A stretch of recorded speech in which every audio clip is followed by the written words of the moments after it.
आज के महावाक्यों में बाप दादा हम सब बच्चों को कुर्बान होना सिखा रहे हैं, क्योंकि ईश्वर को, परम पिता को कुर्बानी पसंद है। अर्थात जीते जी परम पिता के हम बन जाएं और बन करके सुख शांति प्रेम का अमर वर्षा प्राप्त कर सकें। आज 28 तारीख के महावाक्य हैं। सार है, मीठे बच्चे अपने को आत्मा समझ, आत्मा से बात करो तो फूल में खुशबू आती जाएगी, देह अभिमान की बदबू निकल जाएगी। मीठे बच्चे अपने को आत्मा समझ, आत्मा से बात करो तो फूल माना आत्मा में खुशबू आती जाएगी, देह अभिमान की बदबू निकल जाएगी। प्रश्न है, अपनी खुशबू चारों ओर फैलाने वाले सच्चे फूल व परवाने कौन हैं? उत्तर है, सच्चे फूल वह हैं जो अनेकों को आप समान खुशबूदार फूल बनाएं। श्रीमत पर चल, क्षमा पर जल मरने वाले, अर्थात पूरा पूरा बलिहार जाने वाले, जीते जी मरने वाले सच्चे परवानों की व ऐसे फूलों की खुशबू स्वतः ही चारों ओर फैलती है।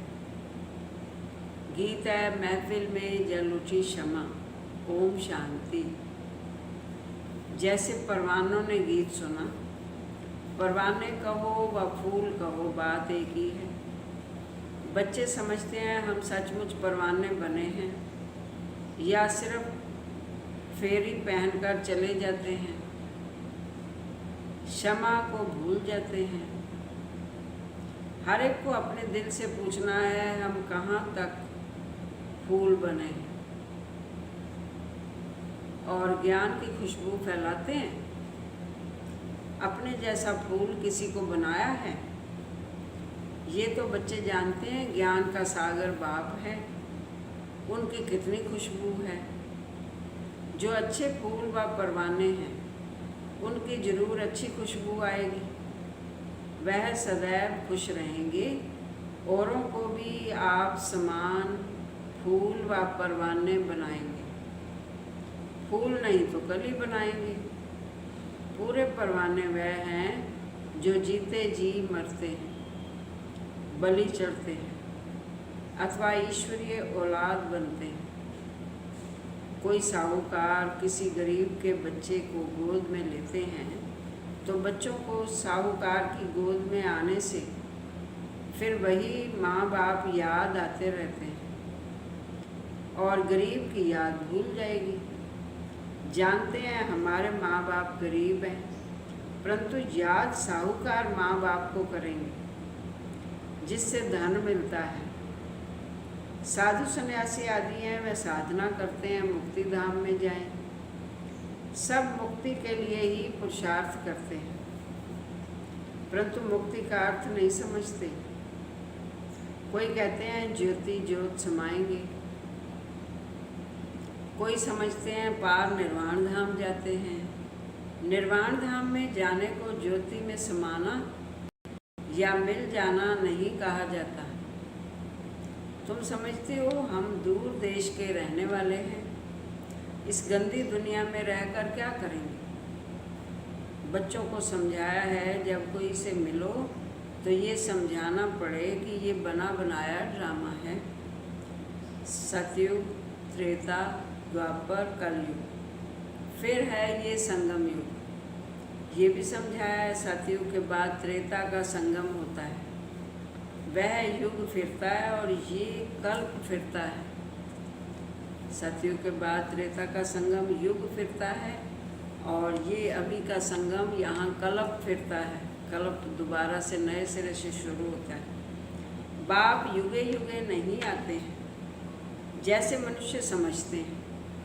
बाप कहते हैं जब सब तमो प्रधान बन जाते हैं, कलयुग का अंत होता है, उस कल्प के संगम पर आता हूँ। युग पूरा होता है तो कलाएं कम होती हैं और अंत में जब कल्प पूरा होता है, ये तो जब पूरा ग्रहण लग जाता है तब मैं आता हूँ। मैं युगे युगे नहीं आता हूँ। ये बाप बैठ परवानों को समझाते हैं। परवानों में भी नंबरवार हैं।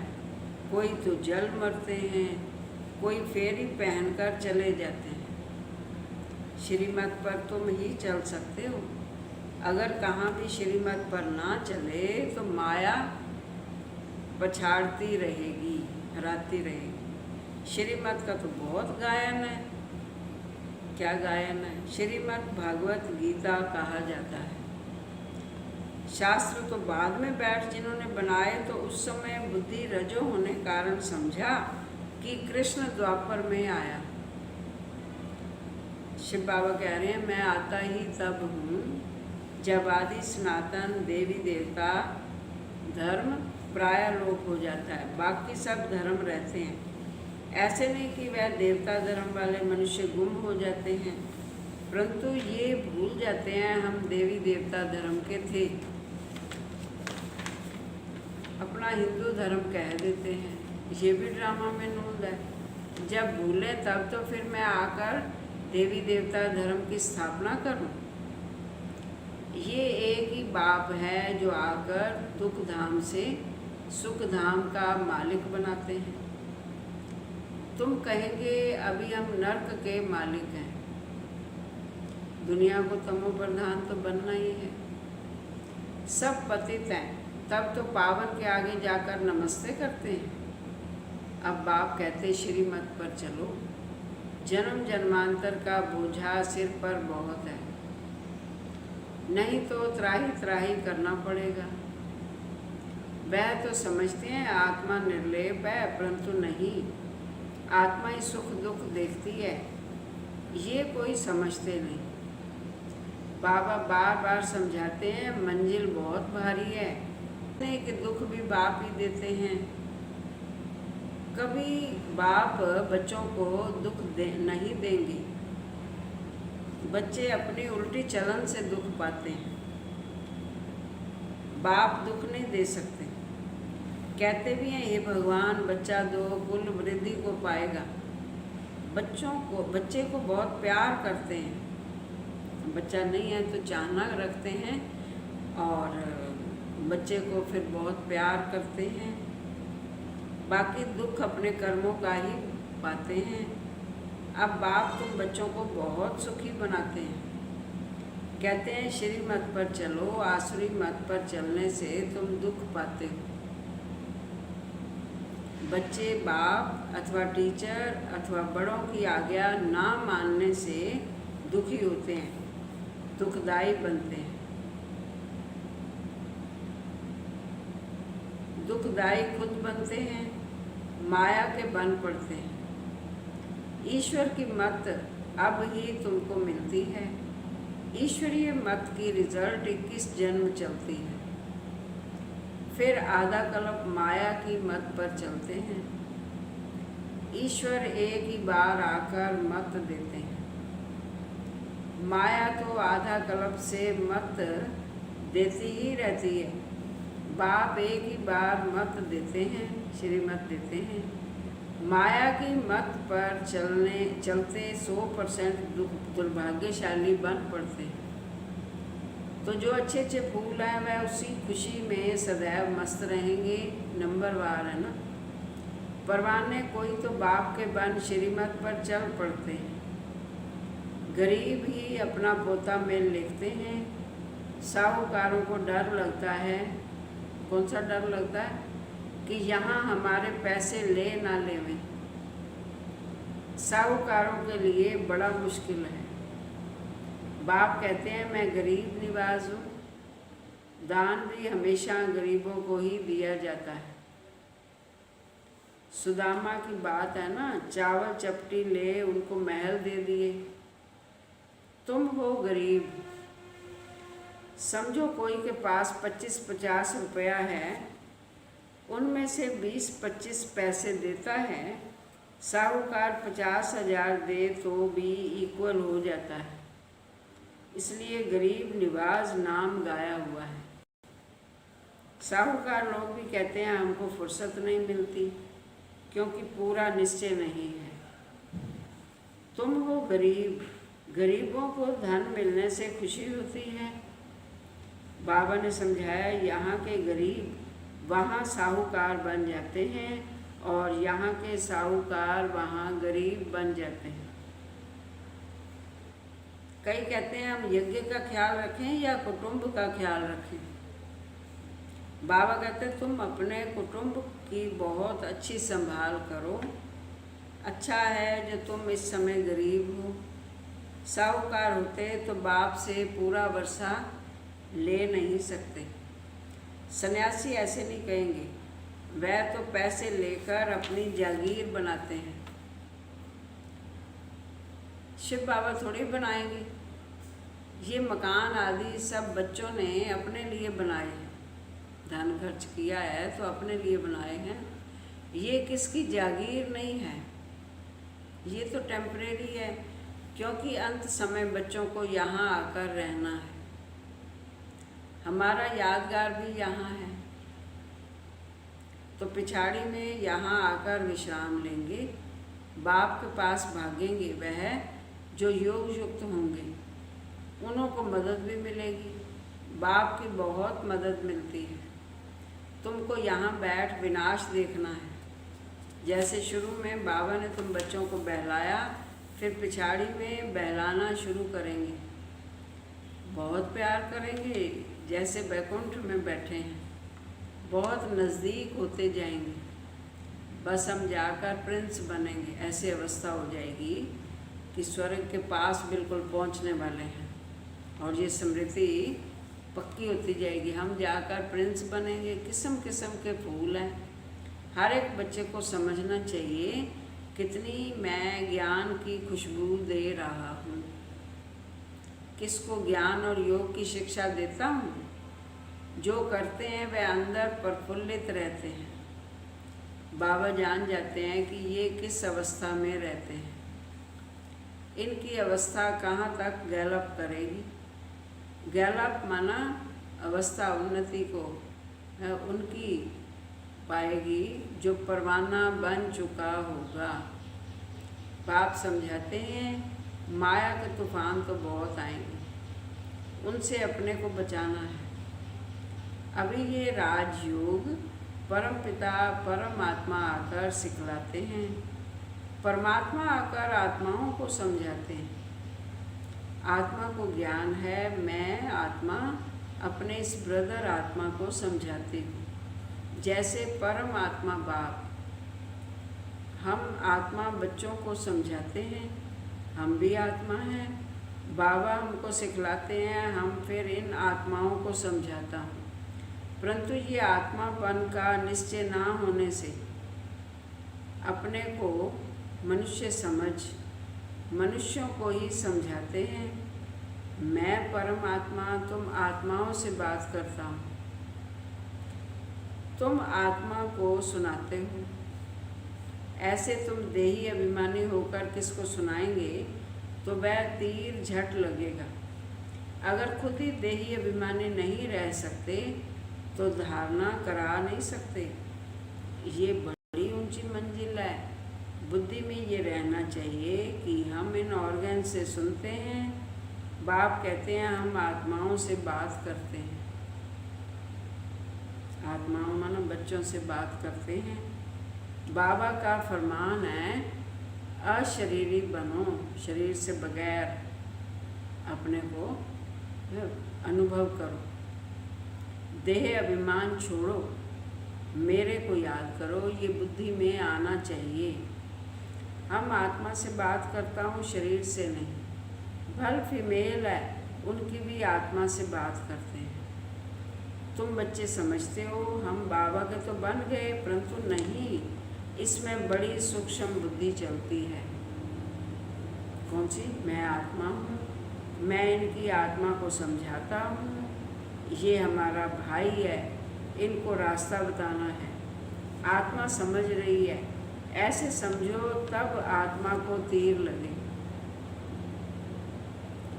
देह को देखकर सुनाते हो, तो आत्मा सुनती नहीं है। पहले ये वार्निंग दो सुनाने से पहले कि मैं आत्मा से बात करता हूँ। अपने मन को अलर्ट करो। किसी को सुनाना है ज्ञान तो उससे पहले अपने को वार्निंग दो, मैं आत्मा से बात करता हूँ। आत्मा को ना तो मेल ना फीमेल कहेंगे। आत्मा तो न्यारी है, मेल फीमेल शरीर से नाम पड़ता है। जैसे ब्रह्मा सरस्वती को मेल फीमेल कहेंगे, शिव बाबा को ना मेल ना फीमेल कहेंगे। तो बाप आत्माओं को समझाते हैं बड़ी मंजिल है, पॉइंट बड़ी कड़ी है। ये आत्मा के को इंजेक्शन लगाना है, तब देह अभिमान टूटता है, नहीं तो खुशबू नहीं आएगी, ताकत भी नहीं रहेगी। बात बहुत छोटी है, आत्मा समझना है। हम आत्मा से बात कर रहे हैं। बाप कहते तुमको वापस जाना है, इसलिए देही अभिमानी बनो, मन मना भव। फिर ऑटोमेटिकली मध्याजी भव आ जाता है अपने आप ही। जो अपना चतुर्भुज का चित्र है वो हमारा लक्ष्य है, अर्थात लक्ष्मी नारायण समान बनना। तो इसके लिए बाबा कह रहे हैं फिर ऑटोमेटिकली मध्याजी भव माना लक्ष्य याद रहेगा। अभी बड़ी सूक्ष्म बुद्धि मिलती है। सवेरे में बैठ विचार सागर मंथन करना है। दिन में तो सर्विस करनी है, बाबा की सेवा करनी है, क्योंकि लिखा हुआ है नींद को जीतने वाले बनो। रात को जाग कर कमाई करो। दिन में तो माया का बड़ा बखेरा है। अमृत वेले वायुमंडल अच्छा है। बाबा को ये तो लिखते नहीं फलाने टाइम पर उठकर विचार सागर मंथन करते हैं। विश्व के तुम मालिक बनते हो, यहाँ मालिक बनते हो। पानी की हद पर भी कितना झगड़ा चलता रहता है, दुश्मनी लगी पड़ी है। आपस में एक दो को ब्रदर्स समझ, सिर्फ ऐसे ही कह देते हैं हम सब एक हैं। बाबा कह रहे हैं एक तो हो ना सके, अनेक आत्माएं हैं, सबका अपना अपना पार्ट है। तुम यहाँ बैठे हो, कल्प पहले भी बैठे होंगे। पत्ता हिला ड्रामा अनुसार, पत्ते पत्ते को परमात्मा हिलाते हैं। ऐसी ऐसी बातें समझकर फिर समझाओ। हर एक समझ सकते हैं कि हम परवाना बने हैं। हम बाबा की मत पर चलते रहते हैं, फालतू बातें तो नहीं करते हैं। कहाँ अपना पैसा पाप की तरफ तो नहीं लगा रहे हैं। ये सारी चेकिंग करनी है आपने। अच्छा मीठे मीठे सिकिलदे बच्चों प्रति माता पिता बाप दादा का याद प्यार और गुड मॉर्निंग।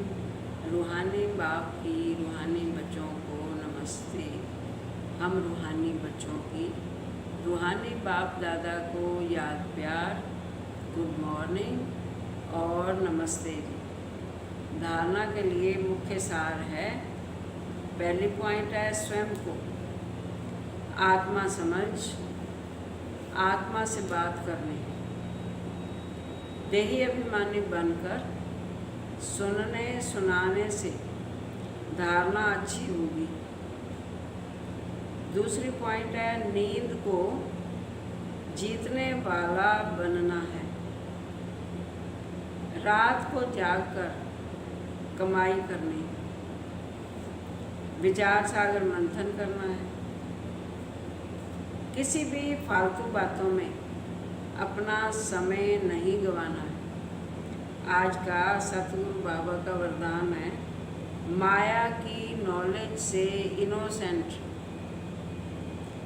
अनजान और ज्ञान में संत बनने वाले संपूर्ण पवित्र भव। इसका अर्थ है जैसे सतयुगी आत्माएं विकारों की बातों की नॉलेज से इनोसेंट होती हैं, वही संस्कार स्पष्ट स्मृति में रहें तो माया की नॉलेज से इनोसेंट बन जाएंगे। लेकिन भविष्य संस्कार स्मृति में स्पष्ट तभी रहेंगे जब आत्मिक रूप की स्मृति सदाकाल और स्पष्ट होगी। जैसे देह स्पष्ट दिखाई देती है, वैसे अपनी आत्मा का स्वरूप स्पष्ट दिखाई दे, अर्थात अनुभव में आए, तब कहेंगे माया से इनोसेंट। और ज्ञान में सेंट अर्थात संपूर्ण पवित्र। स्लोगन है, अंदर की अशुद्धि ही संपूर्ण शुद्ध बनने में विघ्न डालती है। अंदर की अशुद्धि ही संपूर्ण शुद्ध बनने में विघ्न डालती है। ओम शांति।